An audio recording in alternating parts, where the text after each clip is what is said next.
Welcome to Layer the Alchemist, where we discuss all things heavy metal and hard rock. For today, a very special episode is I'm going to be sharing with you an excerpt from the Black Sabbath podcast that I work on. The name of the podcast is Into the Void, a Black Sabbath podcast, and I do it with my good friend Darren. You may remember Darren. He's been here at the Layer a couple of times. And for each episode, we cover a different Black Sabbath album, and we go into deep dives talking about our personal experiences and our memories of those records. We share some history and trivia. So the latest episode that we recorded is for Black Sabbath's seventh album, Technical Ecstasy.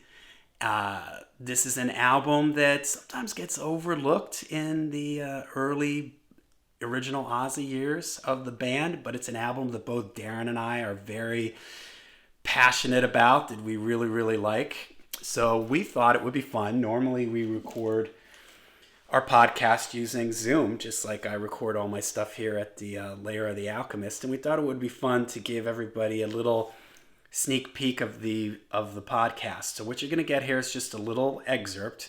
We go on for quite some time on the podcast here. So if you enjoy what you hear here, check out the podcast. It's available on Spotify and Apple. I will leave a link down below to our Podbean site. That's the host that hosts our podcast. And from there, there's a player that you can also stream this episode and all of our previous episodes there. So, all right. So here it is. I hope you enjoy it. Please go check out Into the Void, a Black Sabbath podcast. I think you will enjoy it. Darren and I are both passionate Black Sabbath fans, and it's something we always look forward to doing. It's great fun. So, all right, thanks. Check it out and enjoy. I got Sabbath, Bloody Sabbath, and Technical Ecstasy at the same time. And the two albums to me sounded very complementary to one another in the sense, and I guess it makes sense because Sabbath, Bloody Sabbath was where they started to introduce the strings and the keys. And then they kind of got away from that on Sabotage, although there was some orchestrated parts on Super Czar, and there was some more elaborate production things happening. But we have to take that out of the equation for me at this point because I didn't get Sabotage until after I got Technical Ecstasy. So for me, it was Sabbath, Bloody Sabbath, and Technical Ecstasy. And the introduction of keys and strings on Sabbath, Bloody Sabbath flowed pretty much seamlessly into Technical Ecstasy for me. So whereas there was a bit of a stigma, I think, on the last two albums with Ozzy, Technical Ecstasy and Never Say Die, for me, I thought it was great. I connected with the songs. I love the atmosphere that a lot of the songs build up. Backstreet Kids, man, that's a great riff. It's kind of an autobiographical song in a sense where, it's just like, this is who we are and we're rocking, and kind of a departure from previous things where they seem to be weighted down by social issues and environmental things. And just, this is more of like and I guess a lot of it had to do with where they were at that time. But for me, this was an easier album for me to digest at 11 or 12 because it was more straightforward and there was a lot of melody. I liked the production value of it. It was really an easy album for me to wrap my head around and take to instantly. And I did, same as I did with Sabbath, Bloody Sabbath. So these two albums really made an impact. And in some ways, I think I prefer Technical Ecstasy because I like the variety in the material. Not that there isn't in Sabbath, Bloody Sabbath, but there's definitely a more profound difference in the songs on Technical Ecstasy. I mean, you have like She's Gone, which is a full-on melancholy ballad, and then you have It's All Right, the Bill Ward song, which is like kind of, I don't know how you would describe it. I guess folkish in a way, sort of happy. And then you have Rock and Roll Doctor, which is an upbeat party kind of a song. And these three songs, there was no indication that they were working up to this. They here they were on this album, and I think that's what puts a lot of people off. It's such a different type of album from anything that preceded it. But for me, in the way that I was buying Sabbath albums and the way that I was taking them all in, I didn't have any issue with it. Had I been there from the beginning and bought the first album and the second and so on, and worked my way after Sabotage to Technical Ecstasy, maybe I would have been disappointed. But for me, in the way that my first exposure to it, I loved it. I still do. I have a Facebook page, the Technical Ecstasy Appreciation Society. Darren is the president of the Technical President and CEO. Hey man, we're like 50 members strong. So TEAS, the Technical Ecstasy Appreciation Society. Yep, there you go. But I love that. We'll leave a link down below. You can send your dues in, and Darren will decide if you're worthy of inclusion into this very secretive, inclusive group. There's a questionnaire you have to fill out. You have to be approved. But anyway, to check your background and everything, and yeah, there's some questions it's you have to answer.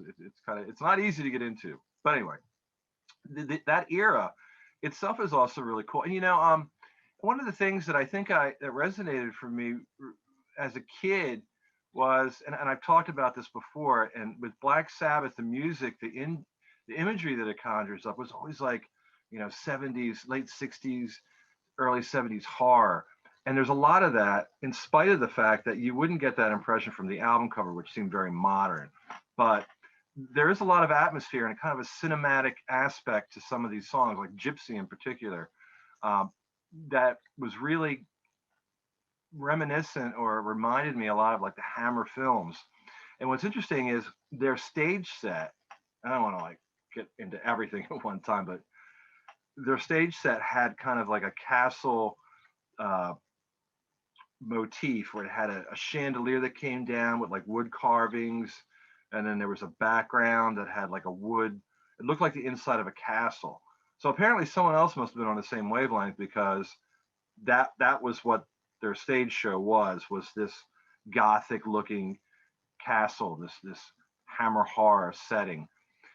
But beyond that, I mean, that was really cool, the atmosphere that they built for themselves on stage. But the way they looked was really cool. That was when the Ozzy was wearing like in this full like regalia with the black shirt with the white fringe and the peace sign and really long hair. It was like the band themselves looked, in spite of the fact that everybody thinks that this is them getting away from the classic period of Black Sabbath. For me, they looked about as classic. I mean, the iconic look of Black Sabbath was in and around this era, say 75, 76.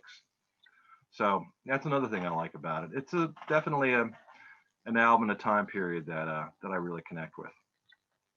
Yeah, that's interesting that you say, you went from Sabbath, Bloody Sabbath to Technical Ecstasy. I could see how those two albums kind of would feel like maybe Technical Ecstasy would have followed Sabbath, Bloody Sabbath. And then because Sabotage is a little bit more, even though it does have things like the choir we mentioned on it, and My Going Insane Radio, which is a little experimental, but Sabotage was such a heavy kind of raw album at times. And whereas Technical Ecstasy and Sabotage was very raw, I think, if I said that right.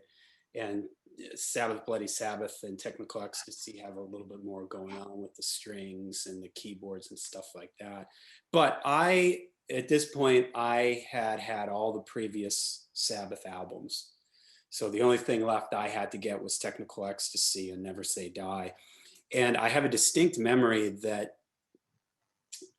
Technical Ecstasy, I saw it. I saw the cassette. This was something else interesting. You didn't see Technical Ecstasy and Never Say Die in the stores the same way you saw Paranoid, or even the first album. You'd see those in any record store I walked into. You would see Paranoid, but Technical Ecstasy was kind of like I knew it was out there, but I had never really seen it. Then I saw it in the store, but I wasn't able to get it. I didn't have the money or whatever the deal was. So I was waiting. I knew it was there. I think I knew, okay, my parents, it was a long drive to get to the mall where the nearest record store was. So there was probably, all right, well, we'll go to the mall in 3 weeks or something like that. And I knew, all right, I've got my lawn mowing money saved. And it was like all I thought about for the weeks leading up to this trip to the mall was like, I know exactly where it is in the store. I am, Yeah. I'm on this. I remember looking at the cover and the song titles, and I just couldn't wait to get it because at this point, as I mentioned, really starting with Sabbath, Bloody Sabbath, I was all in on Black Sabbath. I was Ozzy's Blizzard and Diary and Mhm. Bark at the Moon, where I was into them. I was Heaven and Hell, Mob Rules, just getting all this stuff at the time, and I was just so into it. And the interesting thing, and you sort of alluded to this, back then, so it was, my age here. This was way before the internet. I lived in a pretty rural, secluded place. I knew no one that liked Black Sabbath. I had friends that liked Iron Man or War Pigs. I knew no one that liked them beyond hearing one or two songs on the radio. I didn't have an older brother or something that could tell me about Black Sabbath. So I knew nothing about the band.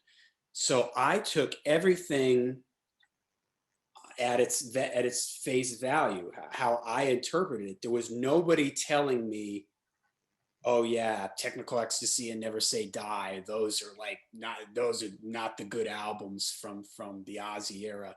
Uh, Yeah. Whereas today, if you're interested in a band and you go online and you're reading reviews, you're even listening with even Sabbath talks down on Technical Ecstasy, and that can put something in your head Oh, absolutely. before Yeah. you even hear it.